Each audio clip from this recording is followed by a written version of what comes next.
We always talk about how different things were back in the day, like in the 90s. Well, today, I figured we would actually take a look at how things were back in the 90s, a snapshot in time, if you will, as I came across a couple of different magazines at one of the local stores here, specifically video game magazines, and I figured we would take a look at one in particular that caught my eye because there is a lot going on here, and, well, things were certainly different 25 years ago. Okay, so you're going to hear me say this quite a bit throughout the video. Things were a lot different in the 90s. In this case, we're looking at Electronic Gaming Monthly, March 1999, which was at a time where the PS1 was rolling over the Saturn and the Nintendo 64. Anticipation was starting to build around the PS2, along with whatever Nintendo was planning, and you'll see some of that here in this issue. Remember, back then, news spread way slower than it does now. We weren't able to open an app on our phone and all of a sudden have information right in front of us.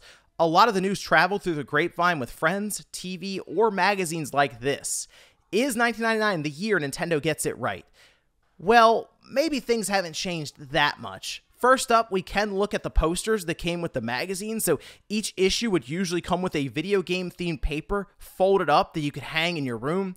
I feel like this was a big thing back then that maybe fell off a bit. Do teenagers still hang tons of posters on the walls in their rooms? I mean, a few of my friends, I didn't even know what color their room was because they had posters wall to wall, edge to edge across the board. Back then, we just taped them up, so posters like Silent Hill, we'd have the crease marks all over it. There's another poster further in that was still attached to the magazine, and this is the worst. The slow pull and tear, hoping it all went to plan.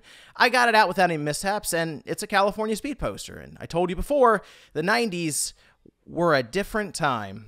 Let's see, we have a hot and not section here. It's a place where you get an inside look at what the staff of EGM likes and dislikes. Likes include maple syrup, or syrup for people who like being wrong, Zelda DX, Christmas Vacation, the iMac, and Laura's new crawl move. I wonder what they meant by that one. For dislikes, they put down Iraq, Saddam, Insane Hussein, oh, they gave him a nickname, Fat Kid Camps, Playa Haters, Impeachment.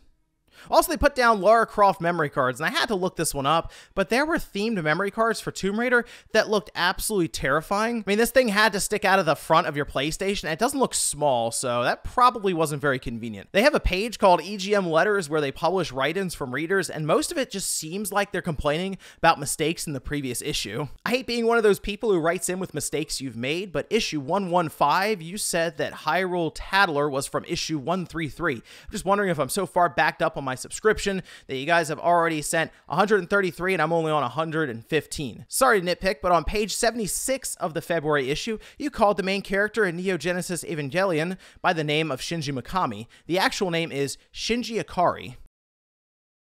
Yeah, thanks, Michael. Here's one that actually surprised me a bit. Amy Hennig wrote in to correct who was credited on a game. I guess back then magazines were a significant platform for gaming, but still, it's impressive to see a producer from a studio, in this case Crystal Dynamics, take time to write in to point out colleagues who should be named for their hard work. This is a really cool thing to randomly come across, and if you want to read it fully, go ahead, pause it here.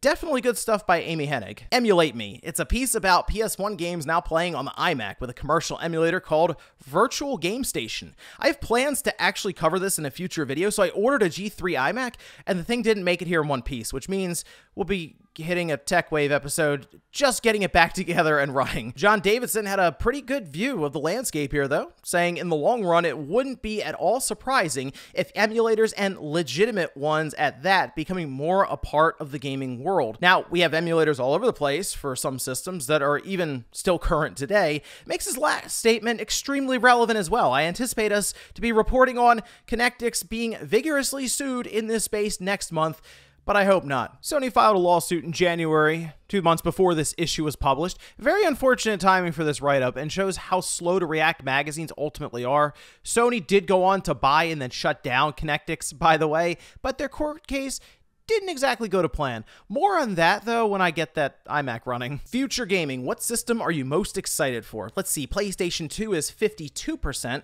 Nintendo 2000 at 32%, Dreamcast with 15%, and wow, look at this, the Nuon. It took a full 1%. Okay, two things about this chart. First, Nintendo 2000 was basically what people were using to refer to the GameCube, we were just way off on pretty much everything. The Nuon, however, was something that was a minor footnote in gaming history at this point. It was a technology that would add more features to a typical DVD player, basically turning it into a fully 3D capable game console. Samsung took the mantle for a few models along with Toshiba, and a handful of games were supported, which did include Tempest 3000 and, of course, a version of Tetris. Anyway, it was discontinued a few years later. Might make for a good video in the future. Let me know what you think. Something that was popular for magazines to do during this time was import games from Japan to get a head start on previews and reviews. In fact, this issue had a ton of these write-ups, with warnings at the front of each one about how it might not even release outside of Japan. This includes All-Star Smash Bros., Shenmue, Sonic Adventure, and more. Probably made knowing Japanese a huge plus on your resume at the time. Otherwise, imagine having to make a preview for Pokemon trading card game with the text all being in Japanese. Importing games was fairly common practice for the hardcore audience, and most times you could find a catalog and order straight from the magazine like this one. Oh yeah, here's a fun sighting of 12 Tales Conquer 64. This, of course, was Conquer before the M rating came into play, and makes for a perfect magazine to hold on to if your mom asked what the Conquer game was that you needed her to rent for you at the store.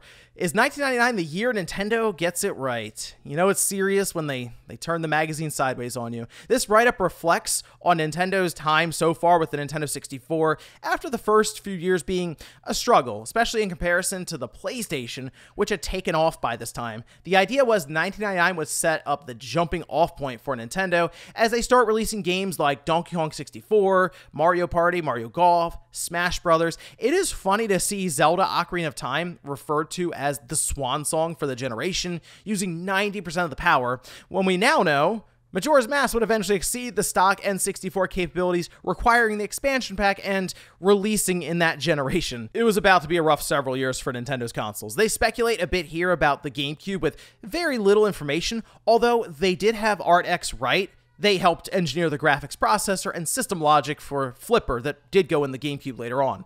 It was going to be another 7 years or so of write-ups like these for console sales and Nintendo, at least until the Wii took the world by storm in 2006. Probably the best part about magazines at this time, though, were the ads for different games. It sounds weird to say advertisements were fun to see, but this is when companies knew they had to grab your attention in 1 second or less as you flip through the pages. So what you would end up with were ads like this one for Soul Reaver. It spans both pages and basically looks like a poster you would see walking into an older game store. It looks like they had to turn one page sideways to fit the Nintendo 64 box art in for Quake 2, and it's designed to look like it's hooked up to wires and tubes for that Quake aesthetic. Even just a simple one like this for Need for Speed, asking a question, how you react to a yellow light, is creative enough to be memorable. Or you can just go full 90s like Battle Tanks. You drive a tank, you destroy major cities, you rescue beautiful women. Battle Tanks Global Assault, by the way, still awesome. We need a remaster or something for that with online play. Anyway, if you get a hold of an older gaming magazine from around this time, take a moment to look through some of the full-page ads. It's fun to see N64 or PS1 games get this sort of effort, but also, many of these are just extremely creative, and I think really show some of the 90s attitude people remember growing up. Finally, we have several pages of cheat codes. Oh, right. Cheat codes are a combination of inputs for a game that let you do all kinds of unintended functions. Infinite money, invincibility, flying, clipping through walls. Nothing was off the table when it came to codes, especially when using a Game Shark. You might be confused why I'm explaining this, but nowadays, cheat codes come in the form of plastic. It does feel like this is a forgotten era, replaced by things like microtransactions. I remember thinking that every game back in this day had to have some kind of cheat code. In fact, I felt like it was a weird thing at the time if there wasn't some sort of code to put in at the title screen. Along with codes, they also have tips and tricks, and this is mostly how we got that information back then, since having a computer with an internet connection that was reliable wasn't very common, although this also made things like Mew being under the truck spread through word of mouth, so there was a give and take here. Let me know what you guys thought about this one down below. A look back 25 years ago to 1999 through the lens of this EGM. And if you guys enjoyed it, maybe I can see if I can find other magazines that have some interesting bits of information here and there that really show those snapshots in time throughout generations in gaming. Thanks guys for watching, and I'll see you next time.